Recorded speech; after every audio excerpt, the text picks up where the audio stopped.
ഒരു പ്രധാനപ്പെട്ട വാർത്തയിലേക്ക് കടക്കുകയാണ്. വിജയുടെ ചിത്രം ജനനായകന് പിന്നാലെ ശിവകാർത്തികേയന്റെ പുതിയ ചിത്രം പരാശക്തിയുടെ റിലീസും പ്രതിസന്ധിയിലായിരിക്കുന്നു. ചിത്രത്തിന് സെൻസർ ബോർഡ് സർട്ടിഫിക്കറ്റ് നൽകിയില്ല. ചിത്രത്തിൽ 15 കട്ടുകൾ കൂടി വേണമെന്ന സെൻസർ ബോർഡ്. ചിത്രത്തിലെ ഭാഗങ്ങൾ വെട്ടിമാറ്റാൻ അനുവദിക്കില്ലെന്ന് സംവിധായകൻ സുധാ കൊങ്കര.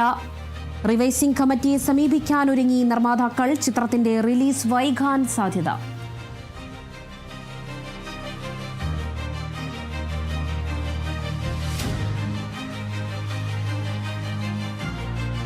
ജനനായകൻ എന്ന് പറയുന്ന വിജയുടെ അവസാന ചിത്രം, കരിയറിലെ അവസാന ചിത്രം ജനനായകൻ നാളെയാണ് പുറത്തിറങ്ങാനിരുന്നത്. അതിനും സെൻസർ ബോർഡ് വെട്ടുവരുത്തിയിരുന്നു.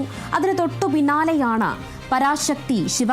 ശിവകാർത്തികേയൻ അഭിനയിക്കുന്ന പരാശക്തി ജനുവരി 10 റിലീസ് തീയതി പറഞ്ഞിരുന്നത്. ഇപ്പോൾ അതിനും സെൻസർ ബോർഡിന്റെ ഒരു വെട്ട് ഉണ്ടായിരിക്കുന്നു. 15 കട്ടുകൾ കൂടി വേണം എന്നതാണ് സെൻസർ ബോർഡിന്റെ ആവശ്യം. അതുകൊണ്ട് സെൻസർ സർട്ടിഫിക്കറ്റ് നൽകിയിട്ടില്ല.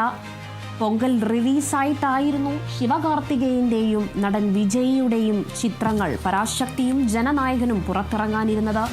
ഇപ്പോൾ വിജയുടെ ചിത്രം ജനനായകന് പിന്നാലെ ശിവകാർത്തികേയന്റെ ചിത്രം പരാശക്തിക്കും സെൻസർ ബോർഡിന്റെ വിലക്ക് അല്ലെങ്കിൽ വെട്ട് ഏർപ്പെടുത്തിയിരിക്കുന്നു. റിലീസ് തീയതി പ്രതിസന്ധിയിലായിരിക്കുന്നു. ചിത്രത്തിന് സെൻസർ ബോർഡ് സർട്ടിഫിക്കറ്റ് നൽകില്ല എന്നതാണ് അറിയാൻ കഴിഞ്ഞത്. ചിത്രത്തിന് ഇനിയും 15 വെട്ടുകൾ കൂടി വേണമെന്ന് സെൻസർ ബോർഡ് ആവശ്യപ്പെടുന്നു. ചിത്രത്തിലെ ഭാഗങ്ങൾ വെട്ടിമാറ്റാൻ അനുവദിക്കില്ല എന്ന് തന്നെയാണ് ചിത്രത്തിന്റെ നിർമ്മാതാക്കൾ പറയുന്നത്. സംവിധായകൻ സുധാ കൊങ്കര റിവൈസിംഗ് കമ്മിറ്റിയെ സമീപിക്കാൻ ഒരുങ്ങിയിട്ടുണ്ട്. നിർമ്മാതാക്കളും റിവൈസിംഗ് കമ്മിറ്റിയെ സമീപിക്കാൻ ഒരുങ്ങി. ചിത്രത്തിന്റെ റിലീസ് വൈകാനാണ് സാധ്യത.